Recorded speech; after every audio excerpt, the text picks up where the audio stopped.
গালাগালি করা থেকেও বেশি হয়। যদিও তার গুনাহ এই জমিন আসমানের মধ্যকার জায়গা ভরে যায়, তাহলেও আল্লাহ রাব্বুল আলামিন তার গুনাহ খাতাকে মাফ করে দেবেন। বলেন সুবহানাল্লাহ। রাসূল সাল্লাল্লাহু আলাইহি ওয়াসাল্লাম আরো বলেছেন, আপনারা ফাজাইলে জিকির, ফাজাইলে আমল পড়েছেন, ওর মধ্যে একটা সুবহানাল্লাহি ওয়া বিহামদিহি সুবহানাল্লাহিল আযীমের ফজিলত বর্ণনা করা হয়েছে। সেটা হলো যে কোনো ব্যক্তি যদি দিনে 7 বার সুবহানাল্লাহি ওয়া বিহামদিহি সুবহানাল্লাহিল আযীম পড়ে, আল্লাহ রাব্বুল আলামিন তার জন্য জান্নাতে ঘর নির্মাণ করেন। বলে সুবহানাল্লাহ। আরো আমি কিছু ফজিলাতের কথা বলবো, আপনারা ধীর স্থির ভাবে শুনবেন। হয়তো আপনারা মনে করছেন যে এসব কি ফজিলত। হাকিম আখতার সাহেব, যিনি হযরত থানভী রাহিমাহুল্লাহর খলিফা, তিনি বলেছেন যে সুবহানাল্লাহি ওয়া বিহামদিহি সুবহানাল্লাহিল আযীম যদি কেউ পড়ে, আল্লাহ রাব্বুল আলামিন তার জন্য 3টি পুরস্কার রেখেছেন। কটা? 3টি পুরস্কার। প্রথম নম্বর পুরস্কার হলো আল্লাহ রাব্বুল আলামিন তার চরিত্রের মধ্যে যত খারাপি আছে, দোষ ত্রুটি আছে, সমস্ত দোষ ত্রুটি থেকে তাকে হেফাজত করেন। বলেন সুবহানাল্লাহ। দ্বিতীয় নম্বর যে ফায়দা হলো সেটা হলো যে আল্লাহ রাব্বুল আলামিন তাকে দুনিয়ার মধ্যে প্রশংসিত করে, মানুষ তাকে ভালোবাসবে, মানুষ তার প্রশংসা করবে। তৃতীয় নম্বর যে লাভটা হলো সেটা হলো তার সম্মান, তার মর্তবা, তার ইজ্জত, তার রেসপেক্ট দুনিয়ার মধ্যে অনেক বৃদ্ধি হয়ে যাবে। সুবহানাল্লাহ। এটা কিভাবে সম্ভব? সেটা হলো সুবহানাল্লাহ শব্দের অর্থটা কি? সুবহানাল্লাহ শব্দের অর্থ হলো আই ইউসাব্বিহুল্লাহ আনিন নাকাইসি কুল্লিহা, আমি আল্লাহ রাব্বুল আলামিনের সমস্ত দোষ ত্রুটি আয়াত থেকে পবিত্রতা ঘোষণা করছি। তখন আল্লাহ রাব্বুল আলামিনের তরফ থেকে এই জবাব আসে, জাযাআম বিফাকা। কোন ব্যক্তি যদি আমার পবিত্রতা বয়ান করে, আমার দোষ ত্রুটি থেকে পবিত্র ঘোষণা করে, আমি তার উত্তম বদলা দেই। অতএব আমিও তার দোষ ত্রুটি থেকে পবিত্রতা ঘোষণা করি। বলেন সুবহানাল্লাহ। মানুষের চরিত্র তো সব থেকে বেশি দামি। ওই জন্য বলা হয় money loss, nothing loss, health loss, something loss, আর ক্যারেক্টার লস, এভরিথিং লস। কারোর টাকা চুরি হয়ে গেল তো এটা কোনো ক্ষতিই নয়। স্বাস্থ্য একটু ক্ষতি হলো, স্বাস্থ্য আবার পরে ফিরে আসতে পারে। কিন্তু কারোর ক্যারেক্টার, কারোর চরিত্র নষ্ট হয়ে গেল, সে সারা জীবনের জন্য মানুষের কাছে ওই মানুষটা তারা সারা জীবন আর চরিত্র আর ভালো হবে না। আপনারা যদি এই দোয়াটা পড়েন সুবহানাল্লাহ, আল্লাহ রাব্বুল আলামিন আপনার চরিত্রের মধ্যে যত দাগ আসতে পারে সমস্ত দাগ, সমস্ত দোষ ত্রুটি থেকে আল্লাহ রাব্বুল আলামিন হেফাজত করবেন। বলেন সুবহানাল্লাহ। বুঝে আসলো? দ্বিতীয় নম্বর ওয়া বিহামদিহি। ওয়া বিহামদিহির অর্থ হলো আমি আল্লাহ রাব্বুল আলামিনের প্রশংসা করছি। যখন আমি আল্লাহ রাব্বুল আলামিনের প্রশংসায় সিক্ত হব, প্রশংসা করব, আল্লাহ রাব্বুল আলামিনের তরফ থেকে জবাব আসবে জাযাআম বিফাকা, আমি এর তো উত্তম বদলা দেনেওয়ালা। অতএব এ মানুষটা আমাকে প্রশংসা করছে, আমার গুণগান করছে, আমিও তার মানুষের মুখ দিয়ে তার প্রশংসা ব্যক্ত করব। বলেন সুবহানাল্লাহ। সুবহানাল্লাহিল আযীম, আযীম বলতে তার মর্তবা, তার সম্মান, তার ইজ্জত, তার রেসপেক্ট। যখন কোনো বান্দা আল্লাহ রাব্বুল আলামিনকে আযীম বলে, তখন আল্লাহ রাব্বুল আলামিনের তরফ থেকে জবাব আসে জাযাআম বিফাকা, এ আমাকে রেসপেক্ট করছে, সম্মান দিচ্ছে, মর্তবা, ইজ্জত দিচ্ছে, আমিও দুনিয়ার মধ্যে তার সম্মান, তার রেসপেক্ট, তার ইজ্জতকে আমি বাড়িয়ে দেবো। বলেন সুবহানাল্লাহ। তাহলে কি সুবহানাল্লাহি ওয়া বিহামদিহি সুবহানাল্লাহিল আযীম, এই 3টে বাক্য যদি পড়ে কতটা লাভ হবে? অনেকজন মনে করবেন যে আমি সুবহানাল্লাহি বিহামদিহি সুবহানাল্লাহিল আযীম পাঠ করব আর আমার সম্মানটা অনেক বৃদ্ধি হয়ে যাবে, আমি তো বড় মুফতি, বড় কারি, বড় আলেম, আমি নিজেকে আনা খায়রুম মিন বলবো। না, এটা নয়। আপনি যখন নিজেকে ছোট করবেন, আল্লাহ রাব্বুল আলামিন আপনাকে বড় করে দেবেন। ওই জন্য রাসূল সাল্লাল্লাহু আলাইহি ওয়াসাল্লাম একটি দোয়া শিখিয়েছেন, আল্লাহুম্মা জাআলনি ফি আইনি সাগীরা ওয়া ফি আ'য়ুনিন নাসি কাবীরা। হে আমার প্রভু, হে মালিক, তুমি আমার চোখে ছোট করে দাও এবং মানুষের চোখে আমাকে বড় করে দাও, আমার সম্মানকে বৃদ্ধি করে দাও। যখন নিজেকে নিজের চোখে ছোট করবেন, নিজেকে মনে করবেন না আমি কোনো আলেম, আমি বড় কারি, আমি বড় মুফাসসির, মনে করলে তো শয়তান আপনার মধ্যে আমিত্ব এনে দিয়েছে, শয়তান তো আপনার মধ্যে মাশা বেঁধে গেছে।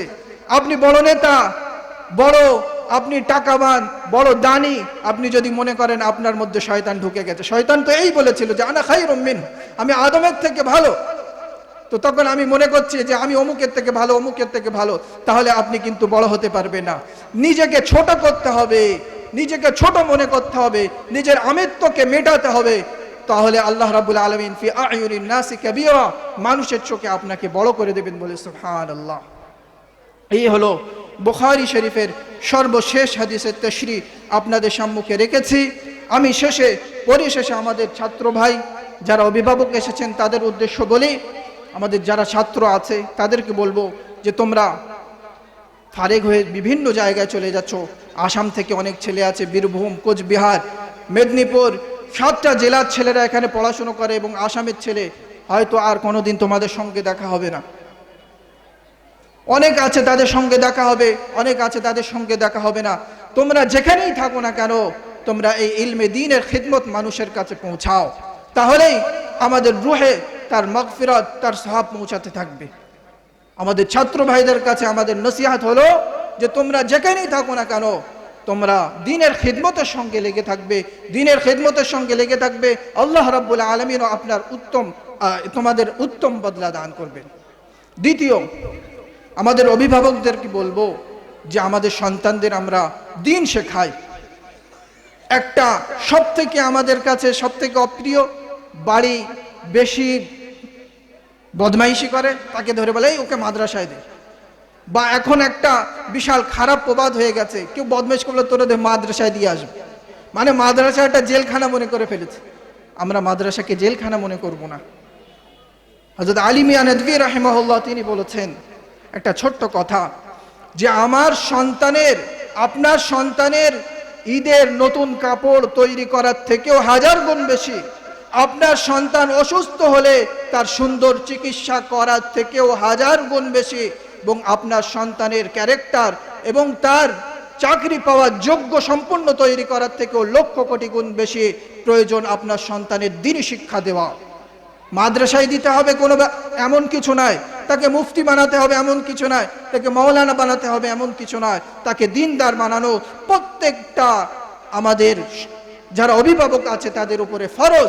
যেমনভাবে 5 ওয়াক্ত নামাজ পড়া ফরজ, যাকাত দেওয়া ফরজ, বছরে 1 মাস রোজা রাখা ফরজ, তেমনভাবে প্রত্যেকটা অভিভাবকের উপরে তার সন্তানের দ্বীনি শিক্ষা দেওয়া, তার কোরআনী শিক্ষা দেওয়া, তার ঈমানের বাহ্যিক বেসিক জিনিস সম্পর্কে শেখানো প্রত্যেকটা অভিভাবকের উপরে ফরজ। এই সন্তানরা 1 বছর এখানে উপস্থিত ছিল, এদের কারণে আমরা অনেক রকম বিপদ আপদ থেকে হেফাজত ছিলাম। তারা চলে যাবে এখান থেকে,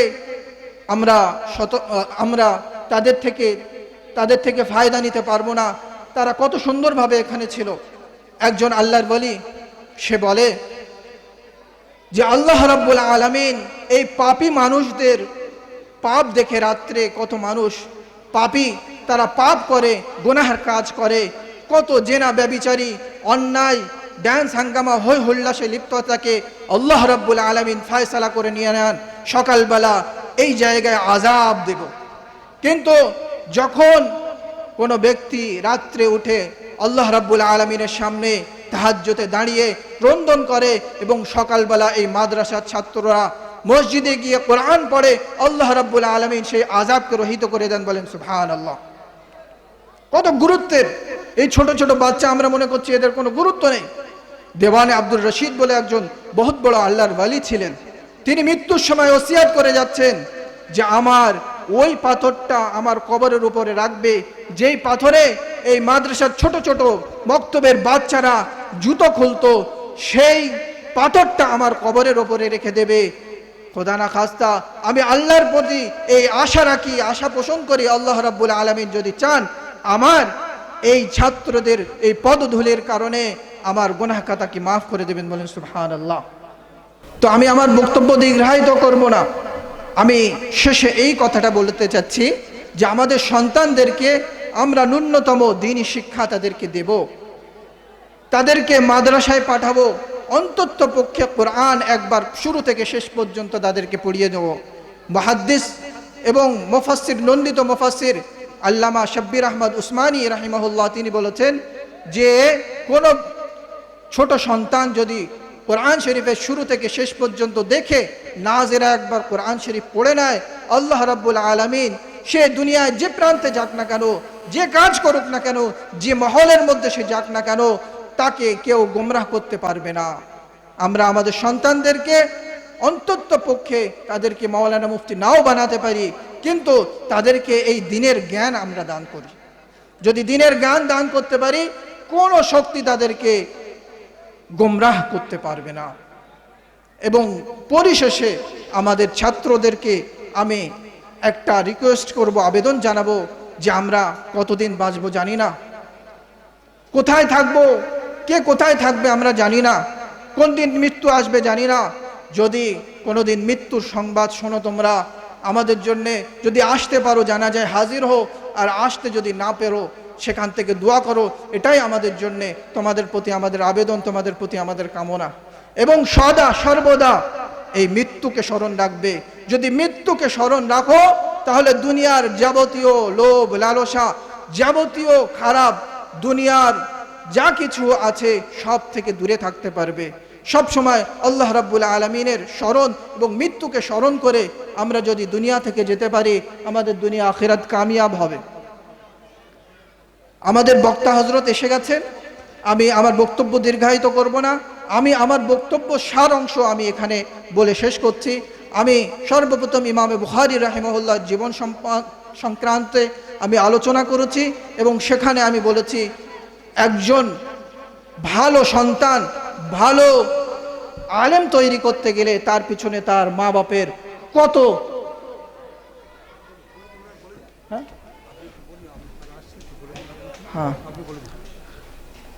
কত তার পিছনে ত্যাগ তিতিক্ষা লাগে। এবং যারা অভিভাবক আছেন হারাম থেকে দূরে থাকতে হবে, এবং মা বাবা তার সন্তানের জন্য দোয়া করবেন। এবং আমি যে নসিহাত করেছি এবং সুবহানাল্লাহি ওয়া বিহামদিহি সুবহানাল্লাহিল আযীমের যে আমি ব্যাখ্যা করেছি, এবং তা পড়লে কি লাভ হবে, আপনারা এই দোয়াটা বেশি বেশি পড়ার চেষ্টা করবেন। এখন আমাদের সামনে বক্তব্য রাখতে আসছেন আমাদেরই স্নেহের ছাত্র, সে এবছর এখান থেকে দর হাদিস পড়েছে, পাগড়ি নেবে, সিঁদুর আসান থেকে এখানে সে বুখারী শরীফ পড়ার জন্য আমার কাছে বুখারী শরীফ পড়েছে সারা বছর, এবং সে তার জ্ঞানগর্ভ বক্তব্য এখানে রাখবে। আপনারা তার জ্ঞানগর্ভ বক্তব্য ওখানে আপনারা শ্রবণ করবেন। আর যারা দূরে এদিক ওদিক ছড়িয়ে ছিটিয়ে আছেন, এই মজমার মধ্যে বসে যান। ইনশাআল্লাহ আমাদের হুজুর এসে গেছেন, কিছুক্ষণের মধ্যে তিনিও এখানে এসে যাবেন, এবং বুখারী শরীফের শেষ হাদিস পাঠ করা হবে। আপনারা সকলেই শেষ পর্যন্ত উপস্থিত থেকে আমাদের এই মজলিসকে সাফল্যমণ্ডিত করবেন। এখন আমাদের এখানে বক্তব্য করার জন্য আমাদের মাদ্রাসার ছাত্র কারি আবুল ফারা সাহেব আসছেন, এবং তিনি বক্তব্য রাখবেন। আপনি যদি একটা ভালো মনের মানুষ হন, তাহলে ভিডিওতে একটি লাইক অ্যান্ড চ্যানেলটিকে সাবস্ক্রাইব করুন। আর হ্যাঁ বন্ধুরা, আমি এটা বলি যে সাবস্ক্রাইব করতে কোনো টাকা লাগে না, তাই কিপটামো না করে একটা লাইক এবং একটা সাবস্ক্রাইব করে দাও।